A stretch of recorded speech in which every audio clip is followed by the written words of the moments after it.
विद्यालयों में मनाया गया डॉक्टर भीमराव अम्बेडकर का जन्म दिवस।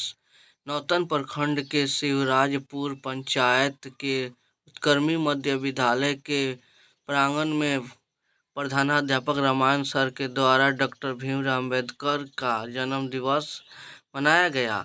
1947 में जब भारत आज़ाद हुआ, उस समय संविधान का अध्यक्ष डॉक्टर भीमराव अम्बेडकर हुए थे। डॉक्टर भीमराव अम्बेडकर के बनाए हुए संविधान पर आज पूरे भारत का कानून चलता है। आज उसी महान पुरुष का जन्म उत्सव दिवस मनाया गया है। उनकी तस्वीर पर माला अर्पण करके उनकी कृति को दोहराया गया।